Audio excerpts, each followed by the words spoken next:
Hello there, friends. Welcome back to my office. Today I am joined by my husband, Mr. Saga, also known as ProfessorBath online. Hi, everyone.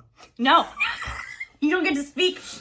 He is also a fragrance collector and enthusiast, so I am very much looking forward to hearing his thoughts on the fragrance that we're sampling today, and that is Burlington 1819 by Roja Dove.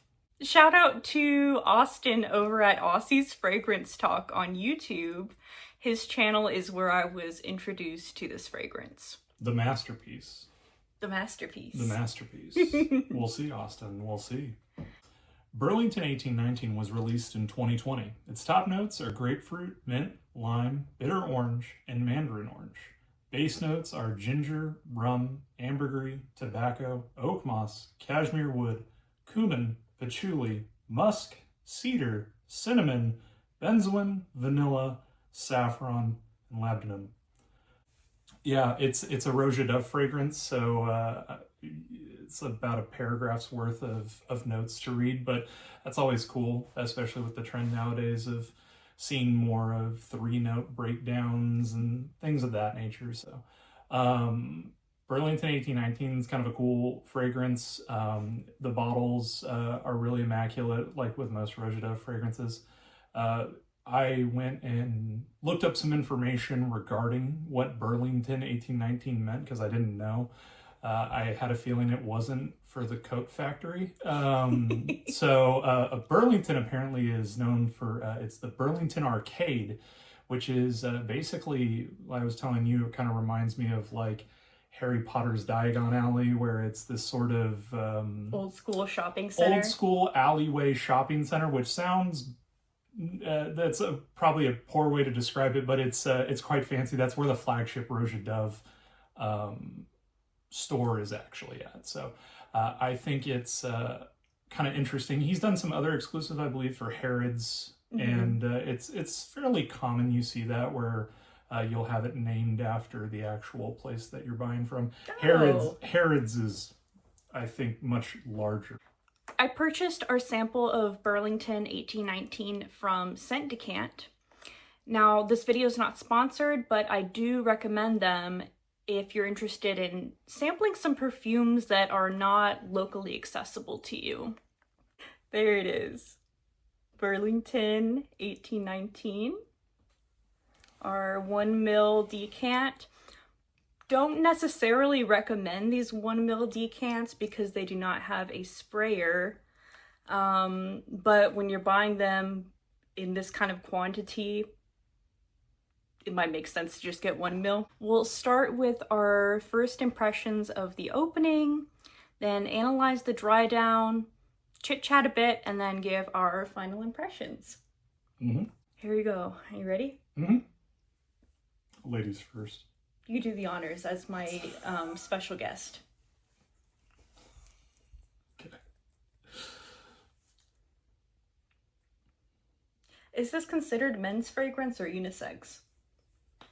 From my understanding, I think it's labeled as unisex, but from my understanding, it does tend to be more in line with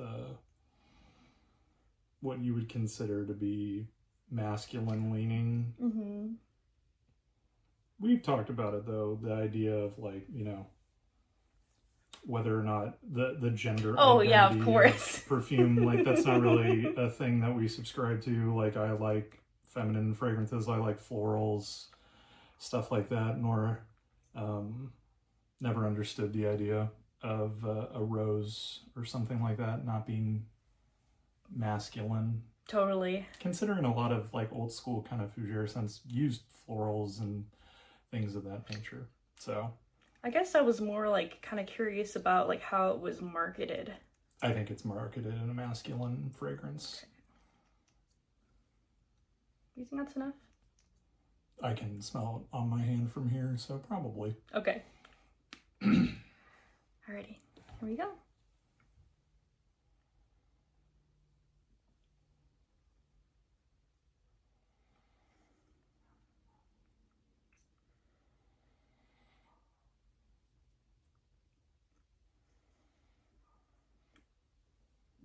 I really like the citrus in the opening. Yeah, it's, I like the ginger playing off with the grapefruit. That's what I'm getting a lot of at the start. But very, not sharp in any capacity, quite warm. That ginger is giving that sort of warmth. I don't want to speak too soon that I'm already kind of getting a little bit of the ambergris, but I might be. It's a little, not salty in a way of like, hopefully it's not from like cooking steak earlier or something. Yeah, it's New Year's Garlic, Day. rosemary. It's New Year's Day and we had this delicious steak dinner that he cooked. I get what you mean though. There's kind of like, it's like that salty ambery like kind of thing that ambergris has sometimes. Not aquatic in any capacity. Very much if you're kind of used to, for those of you that haven't smelled something like this, it's kind of, the opening feels to me a little bit like something in the vein of like a Tigar or Tarathi Blue if you're not interested in spending Tigar money, that kind of idea where it's that ginger grapefruit opening. Much better quality than both of those. It reminds me, like the citrus specifically reminds me of like grating the citrus peel, like the zest when you're zesting it for a recipe, like just very like, it feels like it's right there. Yeah, the rind of the fruit. I'm getting more now that it's drying down. The amber is, and again, like I said previously, the Roja Dove fragrances, the blending is just so well done. It's so smooth. I'm getting like, is there mint in this? I think so. Let's look the notes. Let me check. I feel like I'm getting mint. Yeah. Oh, okay. Mint, lime, bitter orange, mandarin orange. Yeah, there is freshness. Again, the main thing that you're really looking at with something like this is a classy freshie. That's one of the big things that I think that as someone who enjoys like fresh fragrances, I like I've worn Versace Pour Homme, which is very fresh. That's a great one for me. Bleu de Chanel Parfum, which has fresh aspects. I like mint in fragrances. This is different in the sense of subdued is not necessarily the right word, but it is in that way. It's not screeching and it's not screaming at you. It's not trying too hard. It's kind of like understated. Possibly. Yeah, that would be... Well, maybe with a very light application like I did. Correct. Maybe not for a full 6 sprays. It's, no, it's definitely present and it's there, which is something people have complained in the past about different Roja Dove fragrances, that they say that they don't last, or... Okay, sure. I'm sorry that that's the experience you have had. I think that when you're looking at perfume at this level, again, the thing that you are looking for is, what's the scent? What's the smell? Is that really what you're getting out of this? And for some people, performance and things of that nature is what is the sort of top end for them. That's not for us. Totally. It's like everyone has what they are looking for in a fragrance. And for me, it's more so like the experience. And I'm less concerned. Obviously, I'm going to be upset if something doesn't last like, more than 2 hours. That's not going to, I'm not going to be super happy with that. But anyway, that's a whole other conversation. Yeah. I don't think that this would be something that is going to last for 2 hours. I think it's going to last for much longer than that. Yeah. I'm picking up more of the wood now as it's drying down on my hand.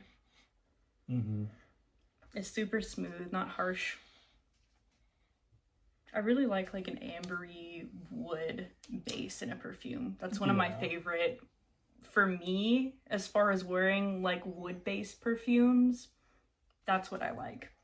Yeah, I think that this is one of those ones where what's always kind of interesting to me is like kind of going back to the idea of like where this perfume was based out of. And for the most part, when you're looking at like weather in someplace like England. This is a good English freshie is kind of the vibe that I get, where it's warm and ambery, but it's not heavy. It's not something that's going to be super kind of dense and all over you for the entire time. But it's going to have those sort of fresher elements. That's kind of the vibe that I get.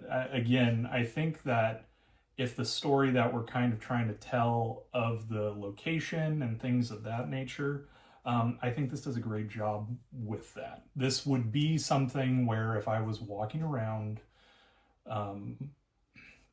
shopping at the Burlington arcade, this would be something that I could see myself wearing. Wouldn't that be so fun? Yeah. Out of the Roja Dove fragrances that I've like smelled and sort of sampled, I don't own bottles or anything like that, but more so smelled things, decants and the like. Apex tends to be the one that draws me in a little bit more, which, you know, most people talk about like Elysium and things like that, or this fragrance. This is fantastic perfumery. I don't know if it necessarily speaks to me as much, but I also have kind of a little bit more, this is very gentlemanly, very clean, smells great. And I have fragrances that do that for me, just in a different way. So nothing against something like this, but this is definitely classy, as you kind of said, understated, not trying to shout. I think that's definitely part of that. I could see it being very like versatile too, for like if you're the type of person that like kind of curates a personal collection, but you want to have kind of staple pieces that you can use for, you know, for work, for an event, whatever. This could be a great choice. So yeah, because now there's the green elements that are coming in, that mint, a little bit more of that lime on the undertone. It's not just that ginger grapefruit. It's so, and I know like the comments that people make regarding this as a scent, where they go like, it's just kind of, like I mentioned a few other like fresh scents, and they go like, well, you can get those sort of things for less money or what have you. And there's that aspect of that. Yeah, you can. Does Versace Pour Homme or other fresh fragrances come close to this sort of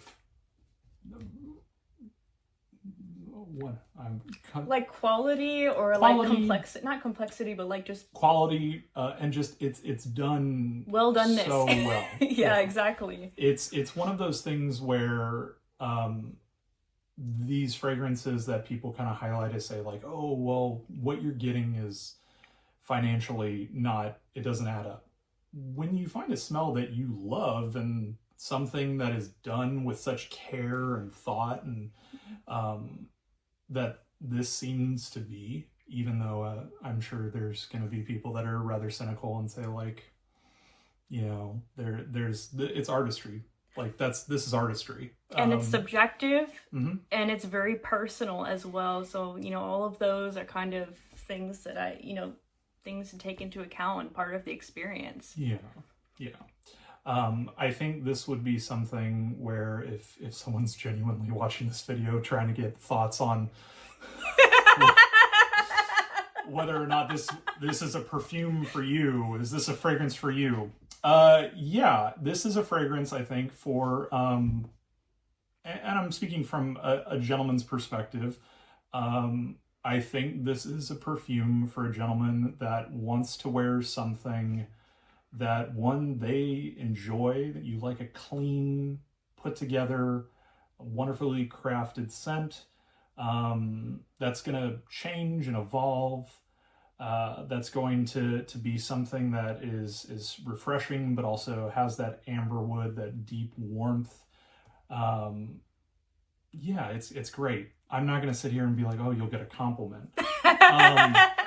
I think for the most part, if this is something for, I would say mid-20s or up. I mean, yeah, that's the thing. You're a professional. You're a professional person. Mm-hmm. This is not necessarily something that I would see a college student wearing. Again, wear what you want. Totally. Love the stuff that you wear. If this is you, if Burlington 1819 is you and you're 17, awesome. That'd be the coolest 17-year-old around. I want to meet them. But yeah, it brings about a sense of professionalism. Someone who's done up, understands, their place in the world, their place in life, and you're gonna get compliments from those concepts, not what you're wearing. Exactly. Your attitude. This will be a great help, and you'll enjoy it the whole time.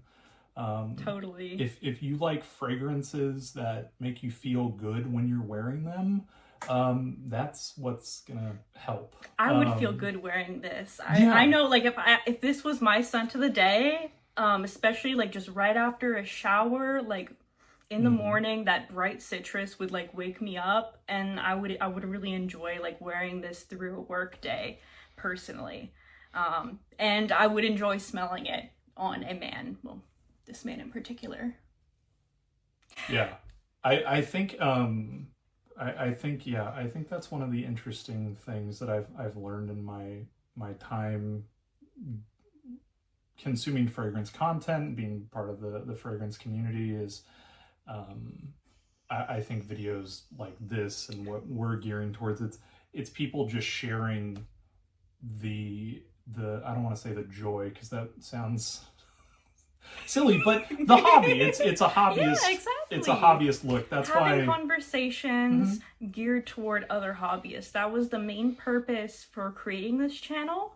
Aside from just practicing speaking on camera and making content, that's the secondary purpose, to speak with other people who are hobbyists like us. So yeah, I've been very, very happy to have you here today, and you are welcome back anytime.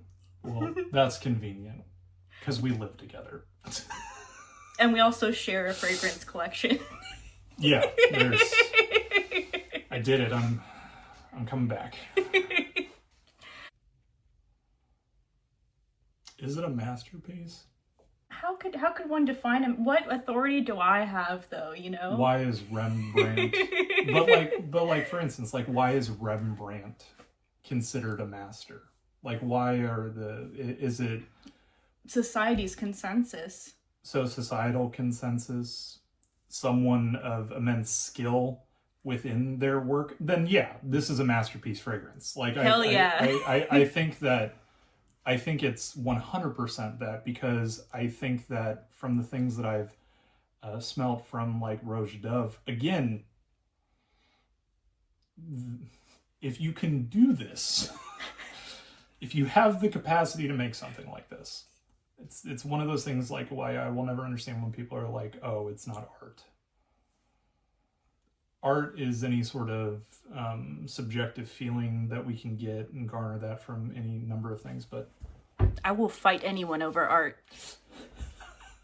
I'm serious. Well, yeah, it's one of those things where, like, so that's the deal, right? Like, I think that what's always interesting to me when I hear masterpiece, consensus-wise, I'd look at this and be like, yeah, this is a masterpiece fragrance.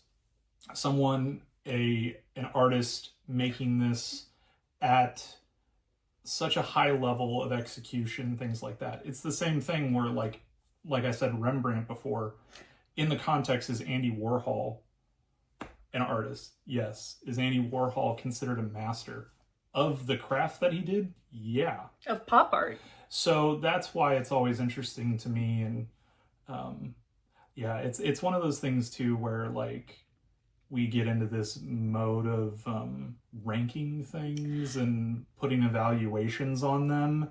And for me, like, I understand algorithms and things like that, people that are making content, you need to have a top 10. I need to give this a 5 out of 5 because it's short little bites that someone's going to be able to consume and go, okay, I get the gist of it, and then move on. But I think that the people in the space that do it well acknowledge the idea that It's not all about numerical values and things of that nature. So, and think about fragrances like Baccarat Rouge 540. I mean, that was released in 2011, if I recall correctly, and it really, it really started picking up in the 2020s.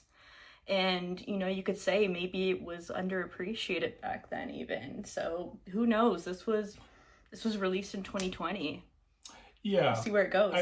And I think, and it kind of blows my mind that it was released in 2020 because it does not smell like it was released in 2020. It smells timeless. I like that. You know what? That's a good observation. I agree with that. That's kind of, I think, what I've been dancing around Classic in a lot of timeless. this discussion is no one's ever going to smell this on you and go like, dated. That's dated. It's old fashioned. Wearing Davidoff Zeno. No one's going to do that. Austin, it's a masterpiece. It really is. Shout out to Austin again. Hi, howdy. I need another blind react video, and you need to pick up Philip Klein's No Limits Fresh next. That's the other credit card one, right? Yeah. I need the rest of the Philip Klein line in reviews, actually.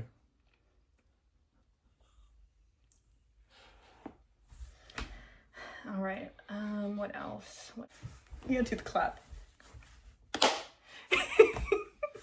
Okay. That's for editing purposes. So, that when you so the whole idea why, like a clapper board. Oh, is that really a real thing? Take one.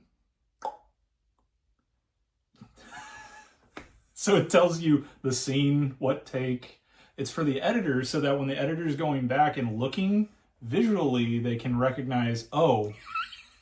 So that's why I wasn't clapping.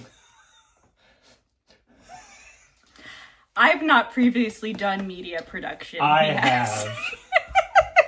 This was my first experience. Anyway. Now your editing is going to be so much smoother. It is. No, it really is. Thank you. One time he correctly identified Flower Bomb in an elevator. Oh. When he was kind of still new to being a fragrance hobbyist. I'll cut that out. Why? I don't know. It's a fact that I'm like weirdly proud of. It's a fun fact. Not only was he was on a work trip out of town. Yeah. And the woman, I walked into an elevator, and it was an older woman. Mm-hmm. And I said, wow, it smells really nice in here. And I said, is that your fragrance? She's like, it is. And I said, I'm like, it smells very familiar. She's like, yeah, I can't really remember what it is. I'm like, it smells like Flower Bomb. She's like, yeah, that is what it is. And I said...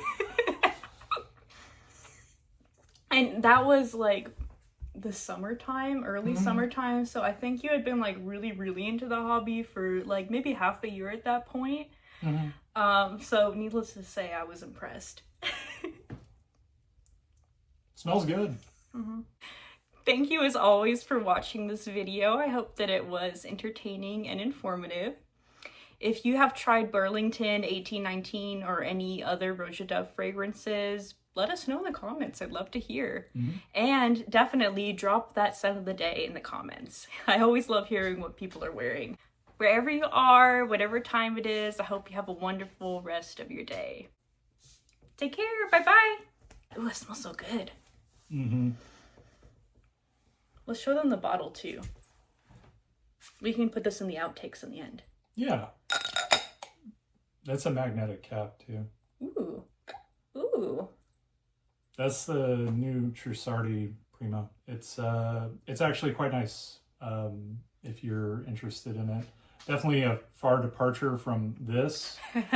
But if you like maple syrup as a note, I've been really enjoying this ever since I got it. Plus the bottle's awesome. I really like smelling it, and I think the bottle's sick.